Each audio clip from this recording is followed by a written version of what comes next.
we can actually see, scientifically what's happening, or do you think we'll kind of continue to face these same problems? Oh, such hubris. Yeah, we're not that smart. We I love, companies do competitive analyses, and yet it's the competition they didn't see that always gets them. It's the unsuspecting technology they didn't even know existed that comes up.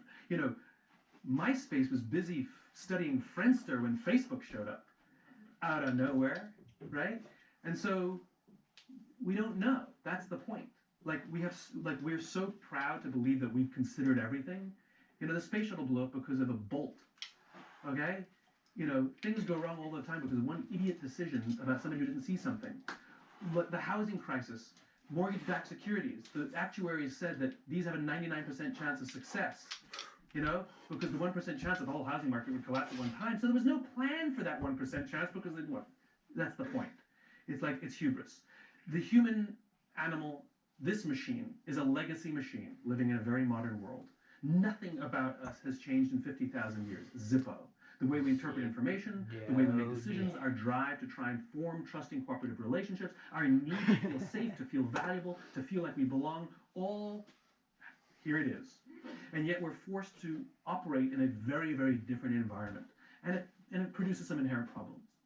I've forgotten his name, but he's a really great biologist he was explaining how back in those Paleolithic times, what the average life expectancy was? About 80, 85, 90. And there was no cancer, and there was no diabetes, and there was no heart disease. It was only with the rise of scale and industrialization, farming, did all the problems start to arise. And so we think that we're so advanced because we live to 74 now. We're in the Renaissance, they died at 35, right? But what we completely missed is that the ages were good and they went like this because we started short-circuiting this machine. And so now we've been able to compensate for some of the short circuits naturally and with medicines and things like that. But if we actually live good lives, where we have longer, trusting, beautiful relationships, happier people live longer. People who are in relationships live longer than single people. Weird. We're social animals. We need each other, right? That is such a weird concept. My belief is that no matter how smart we think we are, no matter how integrated we can make the human being in the computer, there is something that we won't see that will catch us by surprise, and it will break. All of this chips implanted in brains and stuff, I think it's cool. It won't work. I mean, come on, we can't even figure out the cell phone. Pretty imperfect technology. My Bluetooth thing doesn't really work, so I don't really bother with it. Calls get dropped, and I got Verizon, it's better than the others, and I still lose calls. Sometimes the calls aren't clear, sometimes I can't hear them. The handsets are kind of disposable. It's kind of junk technology. It's pretty good. Not great, right? We don't build things to last anymore.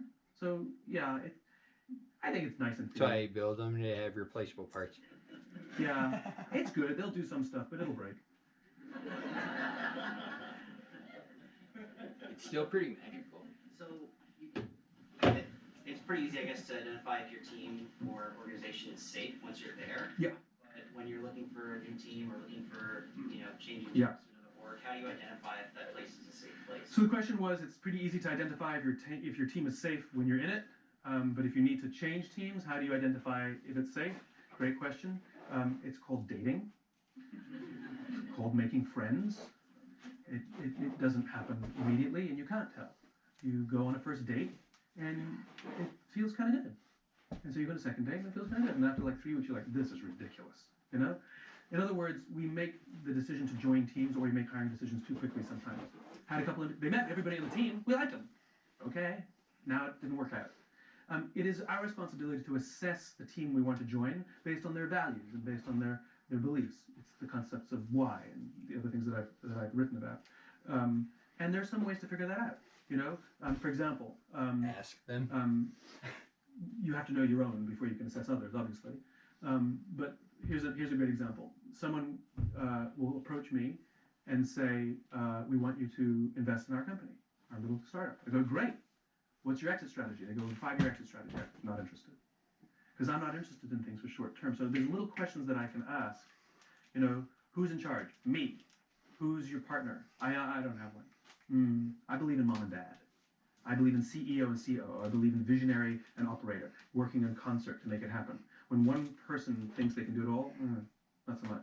So these are little things where I think I I've can, learned but I have over to time because until somebody wants you to have to come take help. time. You have to get to know them. Begging I'm a for great help. believer in dating and getting to know somebody. And sometimes it's in the job. You never expect that you'll feel like you belong in the first week. It won't ever happen. 6 months minimum, sometimes longer. You know, like how long does it take to fall in love? Certainly not a week. We know that. But if you've been there for 7 years and you're not in love, it's time to move. Human relationships are human relationships, whether it's dating, whether it's work, whether it's sports. Human relationships are human relationships. We're always looking for trust. We're always looking to feel safe. I guarantee you that almost every single person in this room is sitting next to somebody you chose to sit next to. Nope. Why is that? Because I'm not Why didn't sitting you split and up and because sit I one? don't have people. This is why we keep the empty seats My blank. parents, I know you guys don't know each other. once again, are not necessarily Because it's like we go to the movies, we sit next to our friends, we leave an empty patrons space. to my art. Right? Because we feel sick. We're driven by safety. We feel safe next to someone we know, and we feel uneasy next to somebody we don't know. Nothing personal. It's just the way we are. Same thing. So nobody's ever So going to it be takes comfortable time. next to me. It takes time. And I have no app for that. I got nothing that can speed up the human relationship. I do find it ironic, however, considering I'm speaking out of turn, I might as well just go with the flow. I do find it ironic that companies like Google and Facebook and sort of all these social media companies invest huge sums of time and energy and money to figure out ways to organize their corporate culture so that people will cooperate better and they have common eating so that people can sit on benches together and common spaces to work together, all so that they can be much better at working together to produce a product that keeps us apart from each other. I just love the irony of that.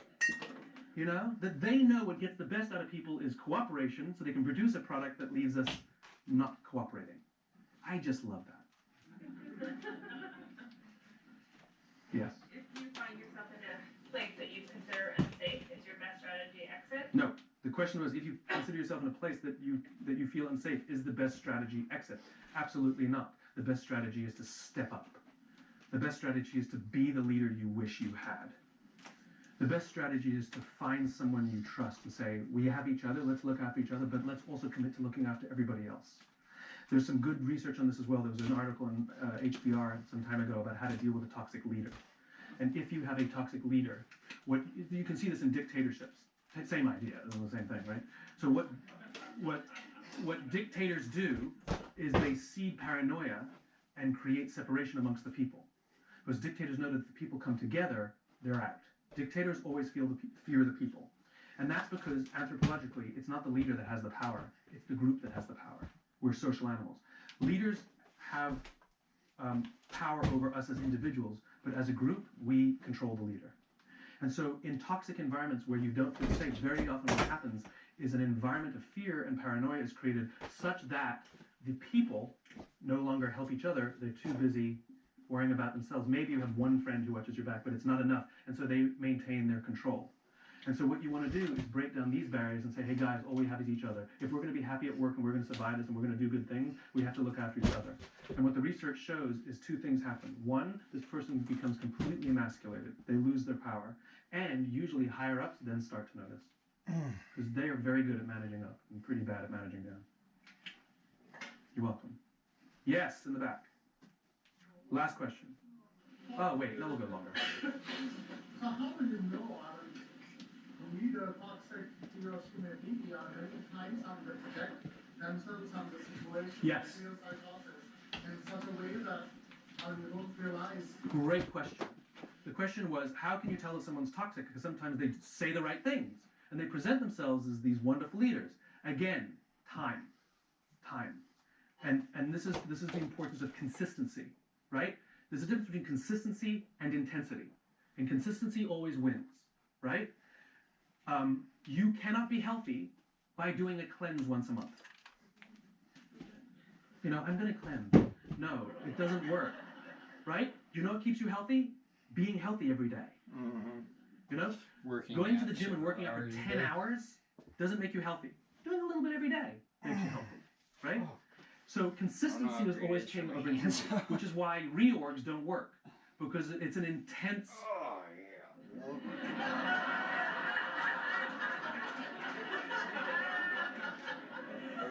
Shit. Touch a nerve, did I? Yeah, maybe. Reorgs, we end up fearing the reorg. And they end up doing all these PowerPoints and bringing in all these outsiders to tell us how much better it's going to be, and we all go, okay. And they end up spending all of their time trying to convince us that it's good. It doesn't work, because then we end up, it's like moving a bulldozer towards a brick wall, because we need to move the brick wall from here to there. The bulldozer's the reorg. We're the brick wall. Yeah, I know we need to move over there, and I'm sure this might work, but I just see a bulldozer coming, not feeling very cooperative.